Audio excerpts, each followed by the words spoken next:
자, 우리가 지금부터 배울 내용은 수권 파트 하도록 하겠습니다. 중학교 2학년 2학기 파트고요.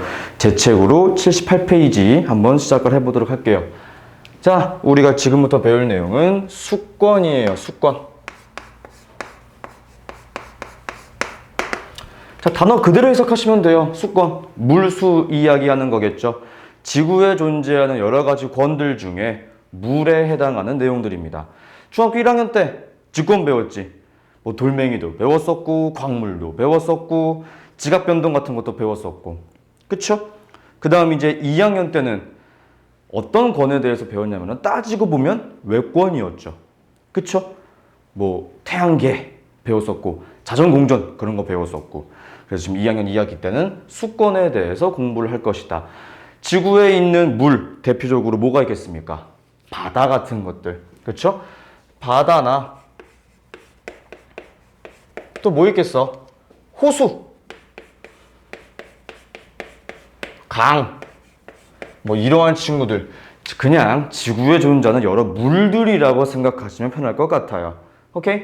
자, 그래서 우리는 가장 먼저 우리가 살고 있는 이 지구라고 하는 행성에 어떤 물들이 있는지 수권의 분포 가장 먼저 공부를 한번 해볼 겁니다. 자, 이거는 좀 필기해 두셨으면 좋겠어요. 가장 많이 차지하고 있는 게 해수예요. 바닷물이죠. 해수가 가장 많아요. 자, 그 다음으로 많은 것은 빙하예요. 빙하. 북극과 남극에 많이 분포하고 있는 빙하가 두 번째로 많습니다. 자, 그 다음으로 많은 것이 지하수죠. 지하수. 제일 적은 양을 가지고 있는 것이 호수와 하천수예요. 자, 우리는 여기서 하나 비교를 해야 되는데 해수에는 소금 성분이 많아 적어? 많지. 근데 빙하, 지하수, 호수와 하천수에는 소금 성분이 거의 없습니다. 그래서 굉장히 담백한 물이다 라고 해서 우리는 이 빙하, 지하수, 호수, 하천수를 담백한 물이라고 해서 담수라고 표현을 합니다. 이해하셨죠? 네, 요 정도 하나 첫 번째로 기억해야 될 내용일 것 같아요. 자, 그 다음은 여러 시험 문제에서 종종 나오는 내용 중에 하나인데 각각의 분포가 얼마나 차지하고 있는지 이게 종종 나오기는 합니다. 한 가지만 기억하시면 돼요. 담수 중에서 빙하가 차지하는 양이 가장 많다라고 이야기를 했었죠. 근데 빙하는 알다시피 북극이랑 남극에 많지. 대한민국에서 빙하를 구할 수 있나요? 힘들어요. 그럼 우리 대한민국이라고 볼 수 있는 중위도 지역에서는 그나마 제일 활용하기 쉬운 친구들이 지하수랑 호수와 하천수겠죠. 그쵸? 그래서 이 정도만 하나 몇 개 기억을 해주셨으면 좋을 것 같아요. 우리가 쉽게 활용하기 좋은 친구들, 즉 활용 가능한 친구들은 퍼센트 게이지가 몇 퍼센트가 나온다라고 나와 있냐면은 한 0.77% 혹은 0.6% 정도라고 생각하시면 될 것 같아요. 오케이? 그쵸? 0. 몇 퍼센트 정도? 0.6% 정도. 굉장히 적은 양을 활용할 수 있겠죠. 그쵸? 그리고 쌤, 지구에 바다 많잖아요. 그리고 우리 대한민국 같은 경우는 삼면이 바다인 반도 국가인데 얘네들을 활용하기 어려운가요? 소금 성분 때문에 바로 활용하기는 조금 어렵죠. 지구 전체로 놓고 보면 활용할 수 없는 친구들, 활용하기 힘든 물이 무려 97% 이상이 됩니다. 그래서 내가 여기서 무슨 얘기하고 싶을까? 뭐겠어? 뻔한 내용 아니니? 물을 아끼자. 뻔한 내용 아니에요? 그쵸? 물을 아껴 쓰자. 무슨 사회 시간에 온 것 같지? 아껴 쓰자라는 말 나올 것 같아. 그냥 하나. 여러분들도 혹시 대한민국이 물 부족 국가라고 알고 있나요? 그쵸? 그거 사실 따지고 보면은 우리가 흔히 얘기하는 요즘 워낙 많이 나오고 있는 단어 중에 하나인 가스라이팅이에요. 재밌는 얘기 해드릴게요. 그때 당시에 대한민국이 물 부족 국가라고 지정이 된 첫 번째 이유가 뭐냐면 면적당 인구가 너무 많기 때문이었어. 재밌는 얘기 하나 해줄게. 여러분 그러면 사막 같은 데 가면은 물이 없죠? 그쵸? 따지고 보면 거기가 물 부족 국가가 돼야 되는 거 아니야? 그치? 근데 오히려 사막은 물 부족 국가에 해당하지 않았었어. 그 이유가 뭘까? 그 넓은 면적에 사람이 없으니까. 따지고 보면 물이 사용할 수 있는 물을 찾다 보면 있긴 있거든. 그래서 오히려 사막, 사하라 사막 같은 이집트는 물 부족 국가가 아니래요. 정말 물 부족 국가는 거긴데. 그치? 그래 놓고서는 면적은 좁은데 사람이 너무 많이 산다고 대한민국이 물 부족 국가래. 말이 안 되죠. 따지고 보면 대한민국, 야, 지금 비도 저렇게 많이 오고 있고, 한강이 이렇게 넓은데, 우리가 어떻게 물 부족 국가야? 그치? 따지고 보면 대한민국은 물 부족 국가 아니다. 그게 전형적인 가스라이팅이다라고 생각하시면 될 것 같아. 면적당으로 계산을 하다 보니까 물 부족 국가라고 이야기를 한 거야. 실제로는 아니라고 하는 거. 요거 하나 말하고 넘어가고 싶었어. 자, 두 번째로는 우리 인류는 이 물이라고 하는 것을 단순하게 마시고 씻고 하는 걸로 끝나지 않죠. 활용을 하죠. 자원이라고 하는 것으로. 그쵸? 두 번째는 자원으로서의 물이에요. 우리는 물을 자원으로 사용하기도 합니다. 이렇게 자원으로 사용하는 물들을 우리는 세 글자로 수자원이라고 불러요. 자, 수자원이고요. 우리 인류는 수자원을 이렇게 구분을 했습니다. 크게 네 가지로요. 어떻게 구분을 했냐? 첫 번째, 농사 지을 때 물 정말 많이 필요하겠죠? 그쵸? 그래서 농사 지을 때 사용하는 물, 농업용수로 구분을 하나 했고요. 두 번째, 공장 돌리면서도 물이 필요한 경우가 있겠죠. 그쵸? 굳이 꼭 공장이 아니더라도 무언가를 생산하고 만들 때도 물이라고 하는 것이 반드시 필요할 거야. 우리는 그 친구들을 공업용수라고 불렀습니다.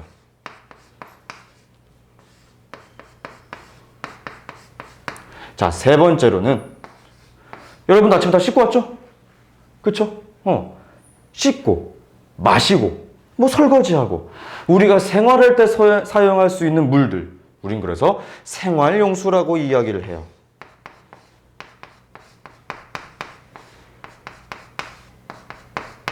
자, 이 세 가지는 단어만 보고서도 충분히 어떤 의미인지 파악이 불가능해요. 가능하지. 네 번째는 조금 어렵습니다. 네 번째, 유지용수예요.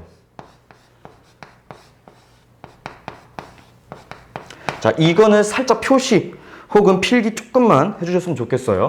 자, 그럼 제가 지금 칠판에 썼던 이 유지용수라고 하는 친구는 어떤 개념인가 하면요.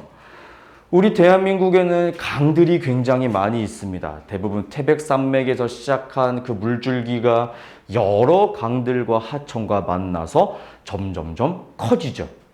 근데 강은 항상 멈춰 있나요? 흐르고 있나요? 흐르고 있죠. 그쵸? 그 물이 흐르기 위해서 필요한 최소한의 물을 우리는 유지용수라고 합니다. 이해하셨어요? 그래서 책에서는 하천에 정상적인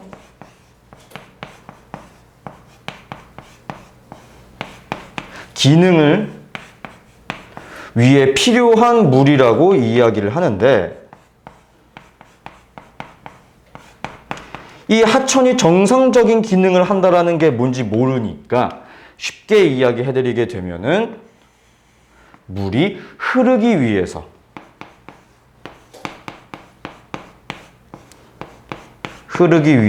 필요한 물을 우리는 유지용수라고 생각하시면 될 것 같아요.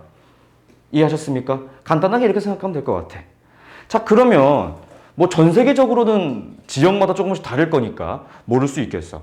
하지만 대한민국 기준으로는 어떤 용수를 가장 많이 사용하고 있는지 이거는 필기합시다. 가장 많이 사용하고 있는 친구가 농업용수예요. 오케이? 자, 두 번째는 뭘 것 같아? 두 번째가 의외로 의외로 유지용수가 가장 많이 사용되고 있어요. 두 번째로. 네. 왜냐면 제가 방금 말씀드렸다시피 대한민국에는 굉장히 많은 강들이 있기 때문에. 오케이? 자, 그 다음 세 번째는 뭘 것 같아? 세 번째가 생활용수예요. 제일 적게 사용하고 있는 것이 공업용수고요. 됐나요? 네. 이렇게 순서. 자, 내가 항상 얘기하지. 과학에서 제일 좋아하는 게 뭐라고? 순서 나열하는 거. 요 정도 하나 기억해줬으면 좋겠습니다. 오케이? 자, 그 다음은 자리가 요만큼밖에 없지만 충분히 필기가 가능하기 때문에 저 좁은 공간이지만 필기를 한번 해볼게요. 자, 세 번째는 지하수예요. 우리가 지하수는 따로 공부할 거야. 자, 우리가 지하수를 지금 공부하려고 하는 이유 중에 하나는 바로 이겁니다. 지금 담수 중에서 혹은 지구 전체 수권 중에서 무려 세 번째로 많은 게 지하수죠. 그쵸? 근데 지하수는 땅 속에 있으니까 쉽게 찾아 쓸 수 있어? 그렇지는 못해. 우리가 쉽게 활용할 수 있는 친구들은 누구야? 호수와 하천수입니다. 근데 양이 어때? 0. 몇 프로래? 0.03%밖에 없어. 너무 적은 양이잖아. 그쵸? 그래서 우리는 지하수를 개발하여 사용하기도 합니다. 질문해야죠. 지하수를 사용하는 이유가 뭐예요? 자, 지하수를 사용하는 이유는 크게 여러 가지가 있는데 첫 번째, 빗물이 계속 스며들기 때문에 지속적인 사용이 가능해요. 지속적인 사용이 가능합니다. 빗물이 땅속에 계속 스며듦으로 인해서 꾸준하게 계속 채워지거든. 오케이? 그리고 두 번째, 제가 방금 말씀드렸다시피 지하수의 양이 꽤 많죠. 이렇게. 오케이? 하지만 중요한 거, 항상 우리 이런 거 배우다 보면 항상 나오는 거 있죠? 뭐겠습니까? 무분별한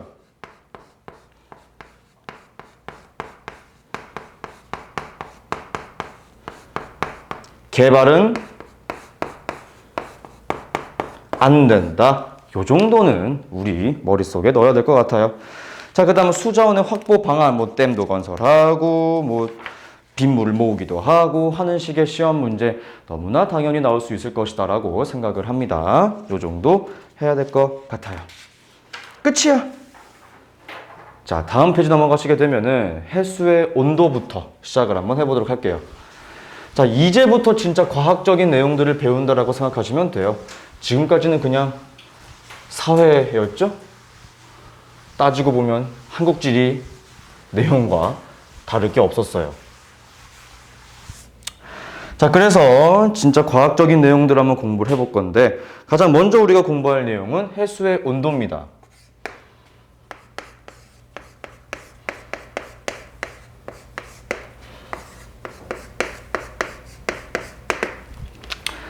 자, 우리는 해수의 온도에 대해서 공부를 할 건데 어디에 있는 해수냐?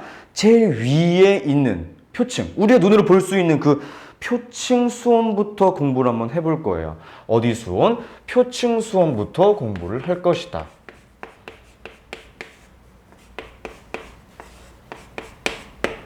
자, 표층 수온이라고 하는 거 첫째, 제일 윗부분이죠. 둘째, 가장 윗부분이니까 태양 에너지를 제일 많이 때려박을 수 있겠죠. 그쵸? 그래서 첫 번째, 이 해수의 표층 수온에 영향을 주는 친구는 누구신가? 바로 태양 에너지다. 태양 에너지가 가장 큰 영향을 주게 됩니다. 그래서 해수의 표층 수온을 한번 분포를 한번 살짝 대략적으로 공부를 하게 되게 되면은 너무나 뻔한 내용들이 나올 겁니다. 여러분, 첫 번째, 우리가 적도라고 얘기하고 있는 이 저위도는 온도가 어때요? 높죠? 그쵸? 저도 온도가 높아요. 그렇기 때문에 해수의 온도도 높겠죠? 그쵸? 그 다음, 우리가 극지방이라고 얘기하는 북극과 남극을 이야기하는 이 고위도는 실제로 기온이 어때요? 낮죠? 그러니까 바닷물의 온도도 낮을 수밖에 없을 거야. 그쵸? 너무나 당연한 내용일 거야. 근데 이렇게 물어보겠지. 쌤, 왜요? 그래서 왜 그렇게 되는 거예요? 이유.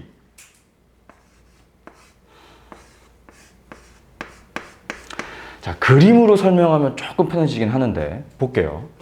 지구가 이렇게 태양이 이렇게 태양 에너지를 쏴주고 있습니다. 자, 적도 부분은 태양 에너지가 요만큼 들어가요. 적은 지역에, 좁은 지역에 많은 양의 태양 에너지가 들어가죠. 더울 수밖에 없는 거야. 그치? 근데 극지방으로 가게 되면 태양 에너지가 이렇게 넓게 들어가요. 이게 적절한 비율일지 모르겠지만 주먹을 정통으로 콱 맞는 거랑 비껴 맞는 거랑 뭐가 더 아프겠어? 제대로 두드려 맞는 게 더 아프겠죠. 그런 개념이라고 생각하시면 됩니다. 그래서 이쪽에는 온도가 상대적으로 높을 수밖에 없는 것이고요. 위쪽 부분은 상대적으로 온도가 낮을 수밖에 없는 겁니다. 그렇기 때문에 저위도는 온도가 높고 고위도는 온도가 낮아요. 그에 따라서 해수의 온도도 비슷하게 분포가 되고 있는 겁니다. 그렇죠? 자, 그 다음은 이것도 얘기할 필요가 없어. 그러면 얘들아, 여름에 바닷물의 온도가 뜨거울까 낮을까? 뜨겁겠지. 겨울에는 어떻게 되겠어? 낮겠지. 야, 이건 너무 뻔한 내용이니까 굳이 이야기하지 않고 넘어가도 될 것 같아요. 그렇죠? 자, 우리가 그래서 표층 수온에 대해서 첫 번째로 공부를 했다면 두 번째는 연직 수온에 대해서 공부를 해야 합니다. 자, 질문 얘들아. 연직이 뭐야? 연직, 지구 중심 방향이죠. 그렇죠? 연직이 지구 중심 방향을 이야기하는 겁니다. 그래서 연직 수온이라고 하는 것은 해수를 깊이에 따라 수온 분포를 찾아보는 거예요.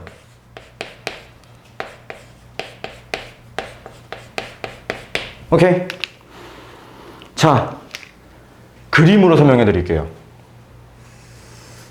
자, X축을 우리는 온도라고 이야기를 할 것이고 Y축을 깊이라고 한번 이야기를 해볼게요.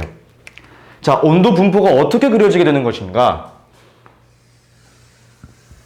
이렇게 그려집니다. 오케이? 자, 첫 번째. 여기 봐봐. 깊어지면 깊어질수록 온도가 어때? 떨어져? 올라가? 일정하지. 그치? 온도가 변하지 않았죠, X축은. 이렇게 깊어지면 깊어질수록 온도가 변하지 않고 일정한 층의 이름을 우리는 뭐라고 부르느냐? 혼합층이라고 부릅니다. 혼합층. 자, 혼합층. 단어 그대로 해석하시면 돼요. 왜 이름이 혼합층이겠어? 바닷물이 혼합되기 때문이야. 근데 뭐 때문에 혼합이 되느냐? 바로 바람 때문에 바닷물이 위아래로 섞여요. 그래서 온도가 일정한 거야. 됐죠? 자, 그 다음으로 기억해 두셔야 될 거. 이거는 살짝 밑줄 혹은 표시 좀 해주셨으면 좋겠습니다. 혼합층은요, 바람이 많이 불면 많이 불수록 혼합층의 두께도 굉장히 두꺼워진다라고 하는 특징을 가지게 돼요. 저것도 하나 반드시 기억을 해두셨으면 좋겠습니다. 자, 두 번째. 자, 여기 온도 분포 한번 볼까? 두 번째 층은 깊어지면 깊어질수록 온도가 점점점 어떻게 되나요? 떨어지는 모양새를 보이고 있어요. 그쵸? 즉, 위쪽은 뜨거운 물이, 아래쪽은 차가운 물이 있지. 그치? 이렇게 생긴 층의 이름을 우리는 수온약층이라고 부릅니다.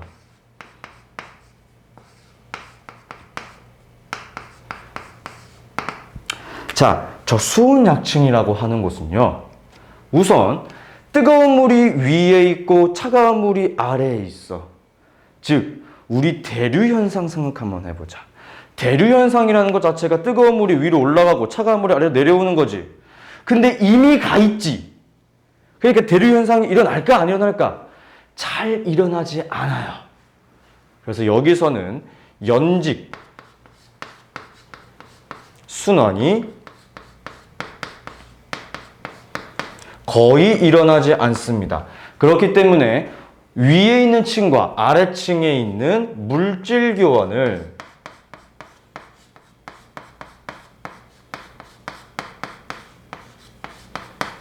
차단해주는 역할을 하기도 합니다. 오케이? 자, 그 다음 이 내용은 한 가지 기억해 주세요. 수온 약층에서 가장 중요한 내용 중에 하나가 뜨거운 물이 위에 있고 차가운 물이 아래에 있다. 이러한 층, 이렇게 생긴 층을 우리는 굉장히 안정적이다 라고 해서 안정층이라고 이야기를 합니다. 요거까지. 됐죠? 좋아요. 자, 가장 아래쪽 층의 이름은 우리가 심해층이라고 부르는데, 자, 심해층은 깊이가 내려가면 내려갈수록 온도 변화가 있어 없어? 거의 없죠. 자, 여기서는 이렇게 필기할 겁니다. 첫째, 날씨, 계절, 심지어는 위도에도 아무런 상관이 없이 온도가 그냥 낮아요. 이해하셨습니까? 네, 요것도 하나 필기해 두셨으면 좋겠고요. 자, 그 다음은 시험 문제 자주 나오는 문제 스타일입니다. 아유, 직선을 너무 못 그어. 큰일이네. 자, 볼게. 이게 빨간색으로 필기하는 게 잘 보이니? 여기? 잘 보여? 카메라에 어떻게 되면 잘 모르겠네. V. 한번 그려볼게요. 이렇게 생긴 그래프 하나. 두 번째. 이렇게 생긴 그래프 하나. 세 번째. 이렇게 생긴 그래프 하나 그려보도록 하겠습니다. 다 잘 보이죠? 질문 한번 해볼게요. 제가 이렇게 빨간색으로 그린 그래프는 저위도, 중위도, 고위도 중에 어느 위도에 해당하는 그래프일까요? 이 대답해 주라. 어디일까? 어딜 것 같아? 저위도예요. 이유는 뭐라고 생각했어? 간단해. 이유가 뭐겠어? 온도가 제일 높잖아. 그치? 제일 뜨거우니까 여기는 저위도일 거야. 잘했어. 두 번째. 그럼 노란색으로 표시한 친구는 어느 위도겠어요? 중위도일 거예요. 잘했습니다. 온도가 중간쯤이기 때문에라고 해석해도 괜찮지만요. 실제로 눈에 보이는 특징 중에 하나가 혼합층이 가장 두껍게 형성되어 있죠. 그래서 중위도 같은 경우는 혼합층의 두께가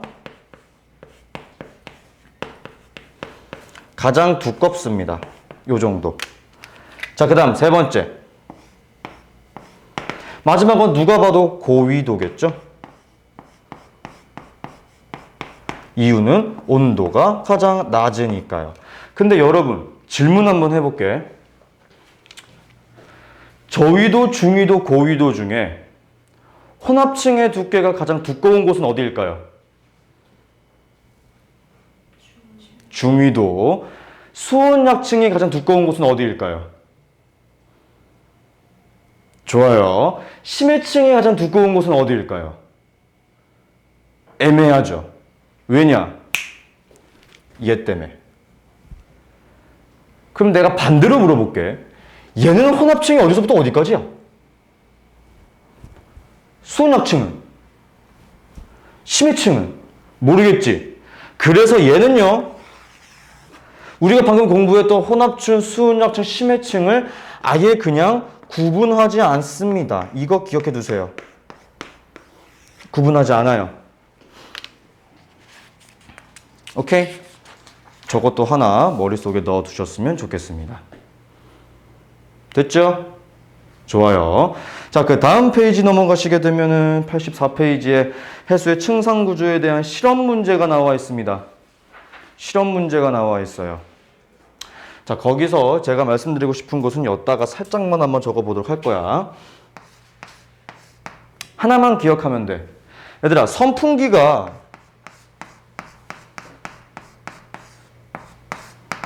바람을 일으키죠. 그렇죠? 그렇기 때문에 이 셋 중에 누구에게 영향을 줄까요? 선풍기는 당연히 혼합층에 영향을 줄 겁니다.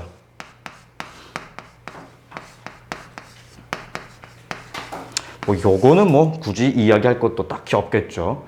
근데 하나, 선풍기를 1단에서 3단까지 올렸어. 그러면은 무슨 일이 발생할까? 혼합층의 두께가 더 두꺼워지겠죠. 그렇죠? 그래서 선풍기를 켜기 전과 켜고 난 후에 온도 분포가 어떻게 나와 있는지도 제가 그래프를 이쁘게 박아 놨어요. 그것도 한번 읽어봐 주셨으면 좋겠습니다. 자, 다음으로 넘어가 보도록 하지요.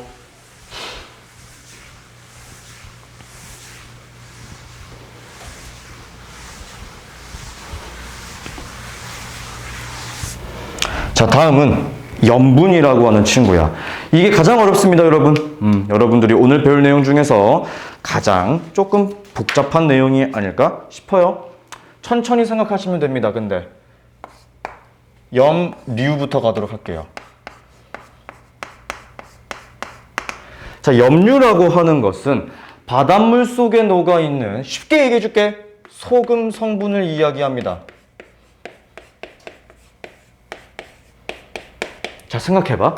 내가 왜 굳이 그냥 소금이라고 안 하고 소금 성분이라고 이야기했을까? 소금이 가장 많아. 근데 소금 말고도 다른 친구들이 조금씩 껴있어. 그거 하나만 기억하면 돼. 그래서 이 염류라고 하는 친구는 제가 이렇게 필기할게요. 가장 많은 게 소금입니다. 소금이 NaCl이에요. 어떻게 읽어줘야 되는 거냐면은 염화 나트륨. 야, 이걸 내가 다 써야 돼?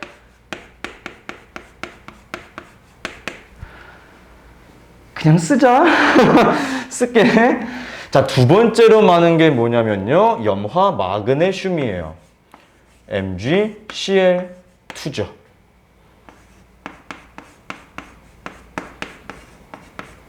염화 마그네슘. 자, 일반적으로는 저 두 친구가 가장 많이 나올 겁니다. 근데 저는 책에다가 황산 마그네슘과 황산 칼슘 등 여러 가지 내용들을 같이 써놓긴 했죠. 하지만 그냥 저는 두 가지만 쓰고 넘어갈게요. 우선 이렇게만. 오케이? 자, 여기가 제가 왜 어렵다라고 말씀을 드리냐면요. 단어가 비슷한데 의미는 전혀 다른 게 있기 때문이에요. 두 번째로 우리가 공부할 친구가 단어는 조금 비슷한데 의미가 완전히 달라집니다. 두 번째, 누구냐? 염분이에요. 염분. 자, 염분은 쉽게 얘기하면은 바닷물 속에 염류가 얼마나 녹아있는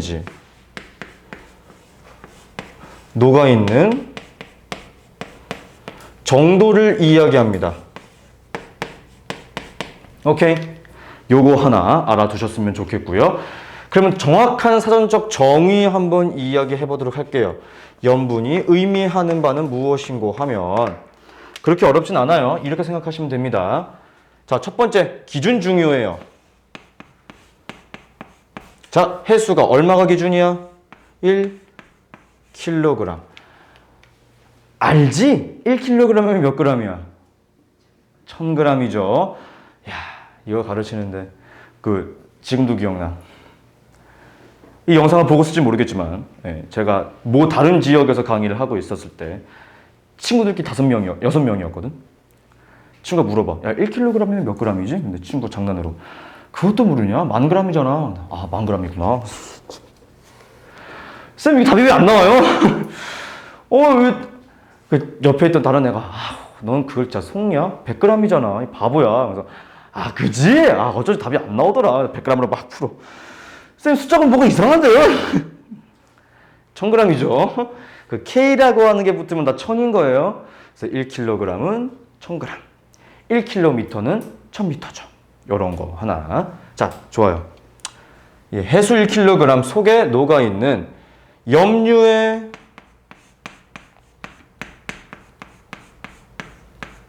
그람 수가 바로 염분이라고 하는 의미입니다. 자, 우선은 그래서 우리가 염분을 측정을 하잖아요. 그래서 사용하는 단위가 몇 가지가 존재하는데 확실하게 말씀드릴게요. 첫 번째, PSU라고 하는 게 있습니다. 실용 염분 단위라고 하는 것이고요. 두 번째로는 퍼밀이라고 하는 것을 사용해요. 조금 다르게 생겼지, 퍼센트 게이지랑 공이 두 개 붙었어. 근데 확실하게 얘기해 줄게. 얘는 거의 사용 안 할 겁니다. 우리 거의 사용 안 해요. 얘만 사용할 거야. PSU만. 저거 하나 기억해 줬으면 좋겠고요. 자, 그 다음부터가 중요해. 이건 좀 적어 놓읍시다. 세 번째, 전 세계 평균이에요.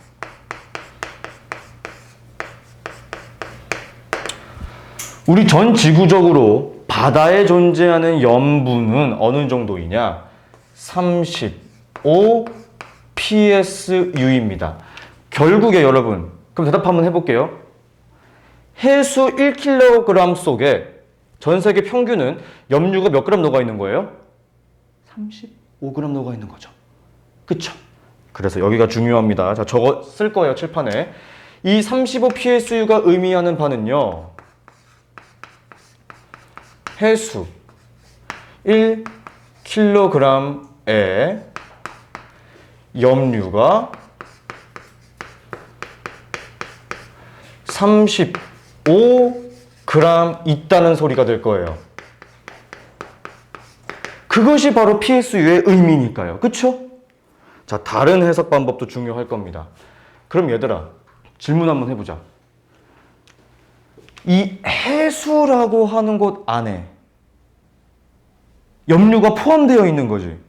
그 염류를 빼면 뭐만 남을까? 물만 남겠지. 물만 남을 거야. 그래서 이렇게 한번 해석해보자. 그럼 대답해봐. 그럼 물은 몇 그램 있을까? 물은 몇 그램 있는 거야? 빼주면 되겠지. 965g이 녹아있는 걸 거고, 염류는 몇 그램 녹아있는 거야? 35g 녹아있다라고 생각하시면 되겠죠. 아, 이거 정말 중요합니다. 네, 정말 중요해요. 오케이? 요 정도 해야 될 것 같고요. 그 다음은 한 가지 기억해야 될 게, 이 염분이라고 하는 것이 항상 고정되어 있지 않아요. 계절에 따라 조금씩 달라지고요. 위도에 따라서 조금씩 달라지고요. 아주 재밌는 예시로 대한민국 기준으로 동해 바다랑 서해 바다도 염분이 달라. 그럼 도대체 이 염분이라고 하는 것은 왜 달라지는가?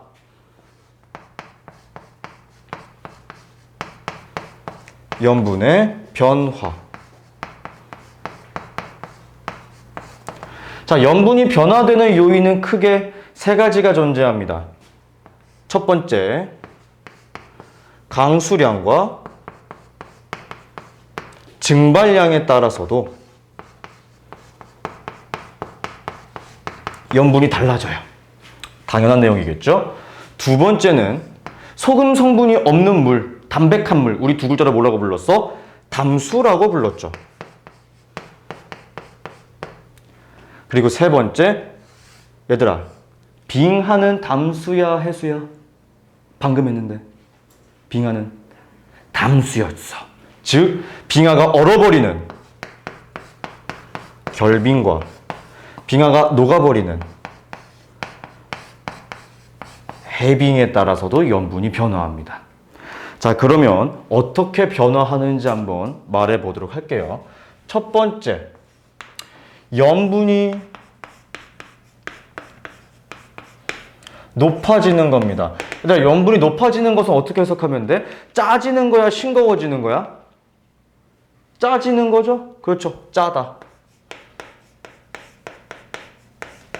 자, 그럼 바닷물이 짜질 거야. 어떤 경우에 짜질까? 강수량이 많아야 돼? 증발량이 많아야 돼? 그렇지. 강수량보다는 증발량이 더 많아야 짜질 거야. 두 번째, 담백한 물인 담수가 많이 들어가야 돼? 적게 들어가야 돼? 네, 적게 들어가야 되겠죠. 그치? 그 다음 얘들아, 우리 빙하 한번 생각해보자. 결국 바닷물이 얼어버리는 거지. 자, 근데 빙하는 담수야. 그러면은 바닷물이 얼었어. 근데 빙하는 담수래. 그럼 물만 얻은 거야? 소금도 같이 얻은 거야? 물만 얻은 거지. 그럼 소금 성분 어디로 가? 주변 바닷물로 녹아 들어가겠지. 그쵸? 그래서 바닷물이 짜질 때는 결빙도 일어나야 됩니다. 오케이? 요렇게. 요렇게. 그럼 뭐 너무나 당연하게 나머진 염분이 낮아지는 거는 다 반대겠죠?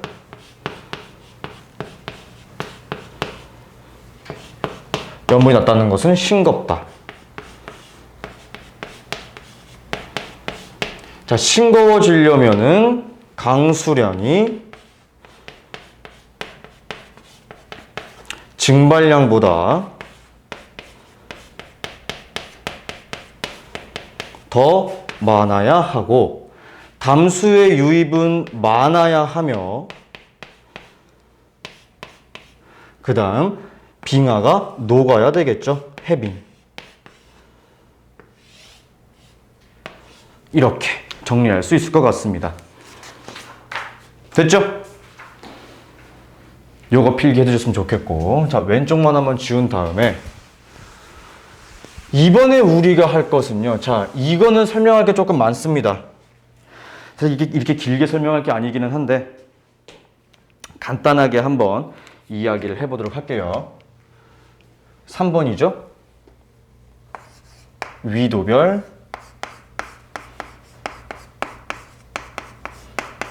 염분. 자, 위도별 염분인데 중요한 단어가 한 두 글자가 써 있어. 표층 염분이야. 가장 윗부분을 이야기하는 겁니다. 표층 염분의 밑줄. 자, 가볼게요. 첫 번째, 적도지방이라고 볼 수 있는 저위도는요, 강수량이 정말 많아요. 날씨가 더운 만큼 증발이 활발하게 일어나면서 그만큼 비가 많이 내립니다. 이건 고등학교 1학년 넘어가게 되면 배울 내용 중에 하나인데, 저위도, 적도지방에서는 상승기류가 형성되거든요. 상승기류는 비가 내리게 합니다. 그래서 저위도에서는 강수량이 증발량보다 훨씬 더 많아요. 자, 여러분, 그러면 강수량이 증발량보다 많으면 염분은 어떻게 돼야 돼요? 낮아지게 되겠죠. 그쵸? 그래서 여기는 염분이 낮습니다.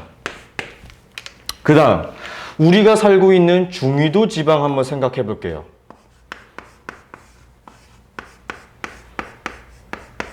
자, 중위도 지방은요, 강수량보다 증발량이 상대적으로 많습니다. 오케이? 그러면 너무나 당연하게도 염분은 높아지게 되겠죠.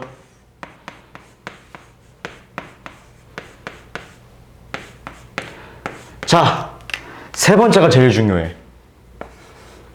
자, 우선 세 번째는 고위도인데요. 자, 재밌는 얘기 하나 해줄게요. 우선 책에 있는 거 그대로 한번 써보자면, 고위도 지방은요, 해빙 때문에 염분이 낮다라고 합니다. 해빙으로 염분이 낮대요.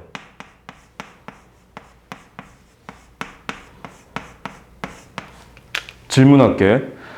얘들아, 북극과 남극에서 빙하가 녹기만 하니? 빙하가 얼기도 하지. 결빙도 일어나지. 근데 왜 해빙의 영향만 우리가 필기했을까요? 자, 잘 생각해봐. 우리 생각이라는 걸 한번 해보자. 우리 머리를 한번 써보자. 질문해 볼게. 얘들아, 밀도 어떻게 구하지? 혹시 기억나니?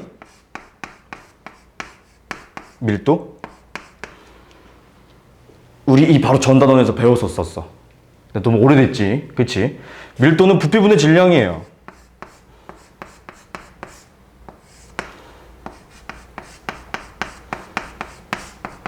이렇게 씁니다. 질문해 볼게요. 그럼 여러분, 결빙이 일어나요. 자, 결빙이 일어나면 그 바닷물이 가지고 있었던 소금 성분이 어떻게 됩니까? 주변 바다로 녹아 들어가죠. 그치? 소금, 염류라고 하자. 소금이라고 하면 안 되겠다. 염류, 많아져요. 주변 바다에 염류가 많아지게 되면 얘들아, 결국에 부피가 증가해, 질량이 증가해. 질량이 증가하는 거지. 질량이 증가해. 자, 이렇게 질량이 증가했으면 밀도가 커져, 작아져? 커져. 자, 이렇게 밀도가 커진 바닷물은 어떻게 돼? 아래로 가라앉아요.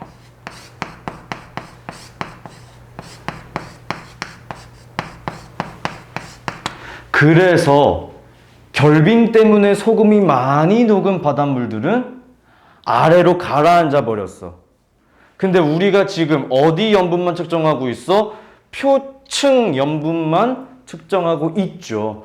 그래서 여기는 염분이 낮다라고 이야기하는 겁니다. 제가 그래서 86페이지에 참고라고 해놓고 필기해놓기는 했어요. 한번 읽어봐 주셨으면 좋겠습니다.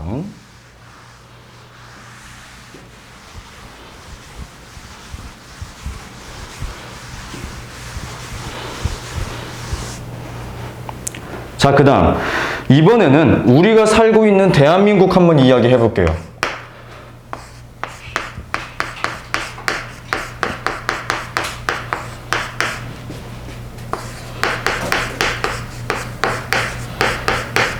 얘들아, 그거 알아? 우리 대한민국을 위성지도로 이렇게 바라보게 되면은 이렇게 생겼지.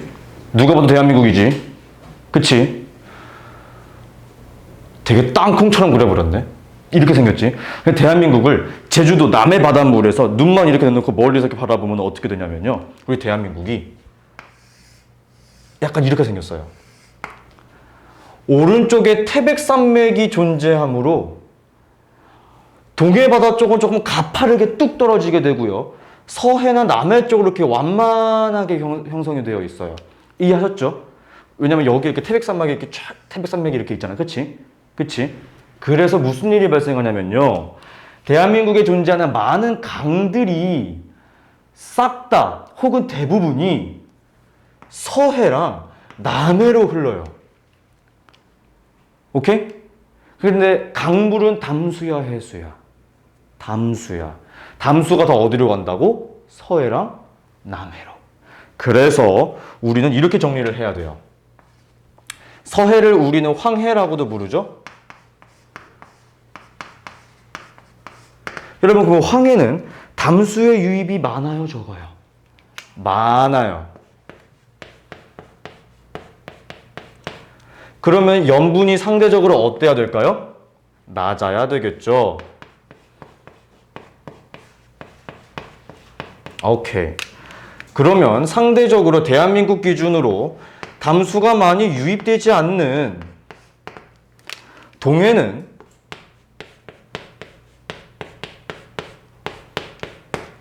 염분이 높다라고 설명할 수 있겠죠. 이것도 시험 문제에 종종 나올 겁니다. 그 다음, 지금 여러분, 야, 올해 진짜 2022년 여름에 비 겁나 많이 왔지. 그치? 겨울에도 지금만큼 막 눈이 막 오나요? 그렇진 않죠. 그렇기 때문에 너무나 당연하게 이야기할 수 있는 것 중에 하나. 여름에 염분이 높을까? 겨울에 염분이 높을까? 대한민국 기준으로는 누가 봐도 겨울이겠죠. 그죠? 이 정도. 자, 마지막 이거 하나 남았습니다. 마지막 하나는 바로 일정 선분비, 미안합니다. 염분비 일정 법칙인데요. 자, 이거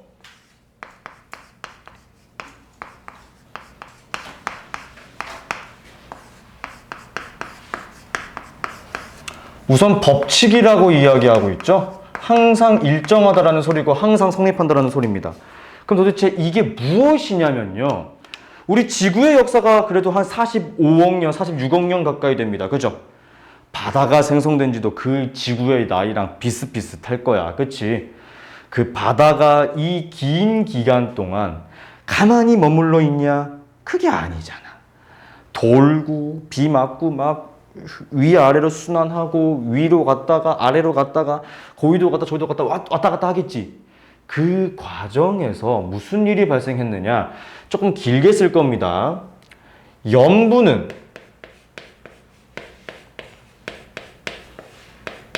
조금씩 다르지만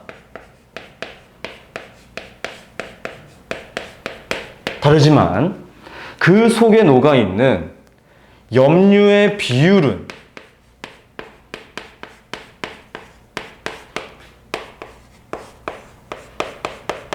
달라지지 않고 일정해졌습니다.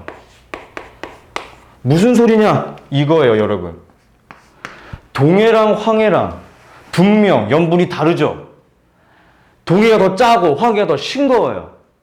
하지만 동해도 황해도 그 안에 녹아있는 염화 나트륨의 비율은 정확히 77.7%가 녹아있어요. 반올림에서 78%라고 이야기합니다. 두 번째, 염화 마그네슘의 비율은요, 정확히 10.9%가 녹아있어요. 반올림에서 11%라고 이야기합니다. 제가 책에 지금 써 놓은 것처럼요. 즉, 그람수는 조금씩 다를 거예요. 책 볼까요? 북극해는 염화 나트륨이 23.3% 녹아있고요. 그람 녹아있고요. 동해는 25.6g이 녹아있고요. 홍해는 31.1g이 녹아있어요. 하지만 북극해도 염화나트륨은 77.7%고요. 동해도 염화나트륨이 77.7%고요. 홍해도 염화나트륨은 77.7%입니다. 아시겠죠? 그래서 제가 오른쪽에다가 87페이지에 염분비를 구하는 공식들을 제가 지금 다 써 놓은 거예요. 이거 문제 한번 쫙 읽어보신 다음에, 오케이? 꼭 읽어봐야 된다. 이거 읽어보면서 문제 풀면은 염분비 일정 법칙 구하는 건 어려운 거 하나도 없을 거야. 오케이? 수업 여기까지 하도록 하겠습니다.